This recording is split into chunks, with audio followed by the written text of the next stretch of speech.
Hello, hey, how are you? And welcome to the Dime Detective, where the goal is to read more and worry less. I'm Ainsley, and in today's video, I'm going to share with you every book that I read in February. I cannot believe I'm already doing a February reading wrap-up. I feel like it was just yesterday. The month was beginning, and I was starting all this, but hey, here we are. We are getting into March, reading some new books, but it's also time to reflect on the books that I read in February, and it was a good month. I am really happy to say that I met a goal with reading a trilogy that I really wanted to read. I read more books than I did in January, and I also found a new favorite that I'm absolutely head over heels in love with. I love this book so much, and anytime you can meet a goal and find a new book that just completely takes you over, that's a good month. That's a good reading month, you know? So let's get into every single book that I read in February. The first book that I read in February is my new personal favorite book, and probably my favorite book of all time, though that could be debatable, I don't know, but I do really love this book so much, and that is The Song of Achilles by Madeline Miller. Now, I know I'm pretty late to the game with this, but I am not ashamed to say that I just read this book for the first time, and again, head over heels in love, absolutely enthralled. And I honestly wish that I could read this book again for the first time, and that there was some way to do that, because there's nothing like seeing this book that is no matter how old it is, it's new to you, and it's something that's just new and fresh. And I don't think I've ever read a book quite like this. It is a adaptation of, or a retelling of, the Iliad by Homer, and it's told through the eyes of Patroclus, which is the companion to Achilles.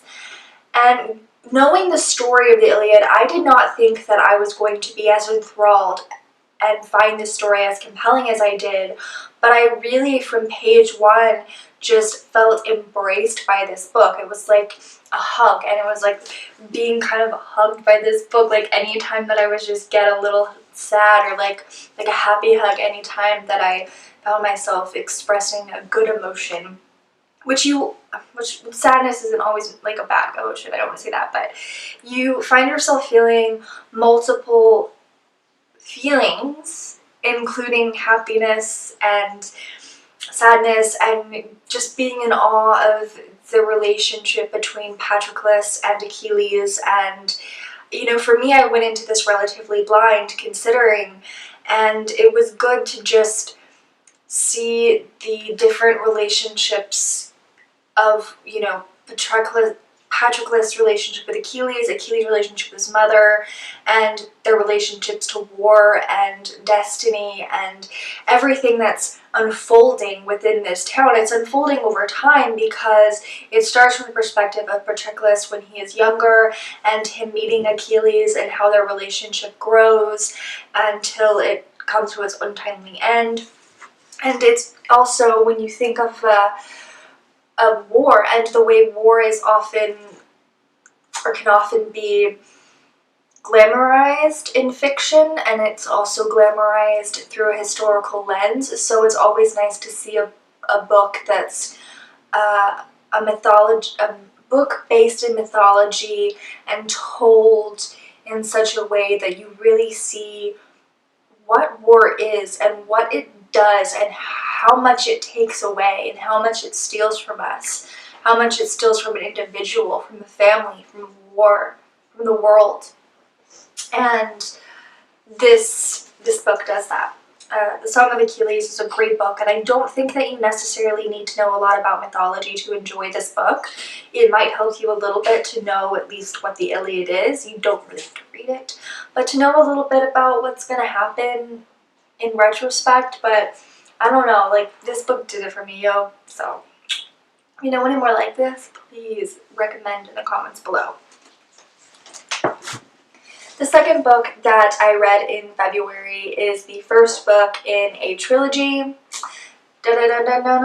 Shadow and Bone! Yes, I have finally entered the Grishaverse with Shadow and Bone, and I went into it a little bit more in depth in my reading vlog if you want to go check that out. But I did end up giving Shadow and Bone 3.5 stars, which is more than what I had predicted. And I did not dislike this book in any way. 3.5 stars is a great rating. I think that I would have liked it a lot better if I had read this when I was younger, if I had it when I was in high school, and I would have connected to Alina a lot more. But I do think there's a part of reading Alina and Shadow and Bone specifically where I am, oh, girl, you should know. No, Alina, no. Like, don't do that. Don't. But there is this sense of connection with her in the sense that, oh, I remember what it was like to be young and be 16, be 17, 18, and newly adult. Someone who looks at other girls and thinks, oh, they're prettier than me, oh, they're better than me in this way, and kind of just shower my insecurities and all of that. But now that I'm older, I kind of look at Alina in a more sympathetic lens, I think. I don't know, but there's moments where I was like rolling my eyes at her. But I think my biggest problem with Shadow and Bone is I'm not a really big fan of the first person's perspective, especially in this book. There's definitely times where I've seen the first person perspective and I do love it, but I love how we're told the Song of Achilles through Patroclus's perspective, and we're getting to know his life, but we're seeing and meeting Achilles and seeing this world through his eyes. And that works really well, but I find that so much of what we're seeing through Alina's eyes is, I don't know where I was going with this. But I much would prefer if we were to see the world of the Grishaverse through a third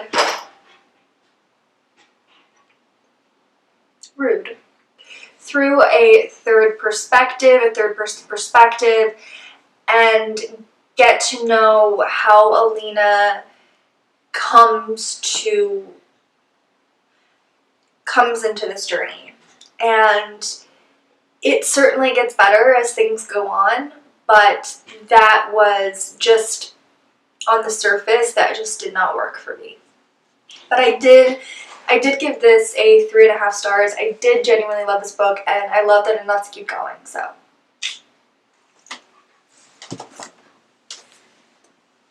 The third book I read in February is my introduction to the author Ruth Ware, and I picked up One by One. This is set in the Alps, or it's set in France. Yeah, the French Alps. It's set in the French Alps.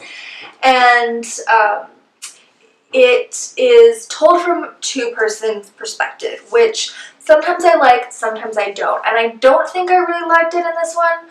I found that it probably would have been better to either have a one-person perspective or to be told from third person, but that's a lot of kind of my own feelings towards perspectives and how I personally feel, I guess, overall. But it still intrigued me. I would say there is the one person whose perspective I would have much preferred to see it from. I think it would have done a lot better, but I didn't hate it. I don't think I didn't come up with a actual rating for this one because I'm not really sure. I have never read any of her work before. I know she's pretty popular. Apparently she's like this generation's Agatha Christie. don't know. But I definitely want to read more of her work and see how I feel about it. I know that The Woman in Cabin 10 is pretty popular. I saw it around Target. But I have seen some more of her other work, so I'm definitely going to revisit her stuff before. One by One, as I had said, is set in the French Alps, and it follows two perspectives, one being a girl who works at this chateau that's in the Alps, and then another person who works with a company who's visiting there. And of course, everyone has their secrets, and people are holding back, and you know, we have two narrators that aren't really necessarily reliable, which I do love. I do love an intentionally untrustworthy narrator. Now, there's obviously ones that are unintentionally that, and because at the end of the day, I find that narrators aren't necessarily trustworthy because we all see the world differently. But yeah, so if you like mysteries and thrillers, I do definitely recommend checking this out and come with me down this journey to check out Ruth Ware. You know, get a little taste test in there. So, moving on. The fourth book that I read in February is the second book in the Shadow and Bone trilogy, Siege and Storm. Now, if you've watched my Shadow and Bone reading vlog, then you would know that I called this book Sage and Storm for whatever reason. I do not know, but Siege and Storm. I gave this book a 4 stars. I really liked it. I thought that it was a lot better than Shadow and Bone, and you can see where the growth began to occur. I find that some people have said that not a lot really happens in this, and I see that as it moved forward from the beginning. It was very much an overall just great relationship dynamics and character growth occurring. So I recommend giving this trilogy a try. If you don't want to move forward after Shadow and Bone, that's okay, but it definitely gets better. It's one that shows immense growth for Leigh Bardugo. Now, the fifth and final book that I read in February is Ruin and Rising by Leigh Bardugo. This is the third and final book in the Shadow and Bone trilogy, and my personal favorite from the Shadow and Bone trilogy. I do think that this book is far superior in the way the first-person narrative is executed, as well as just Alina's overall story and her connections to the other characters, particularly Mal and Zoya. I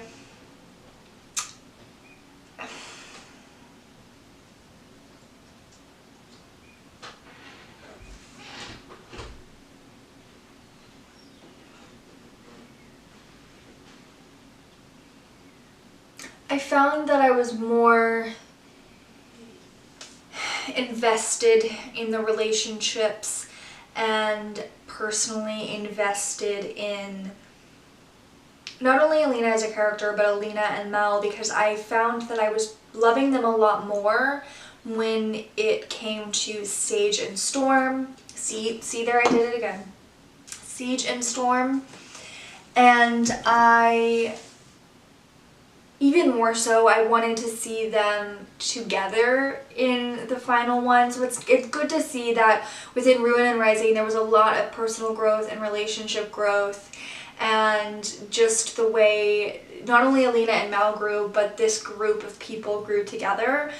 And it's definitely a very fast-paced book. There's a lot that's happening in this one. So for anything that may have not happened in Siege and Storm, a lot is going on here.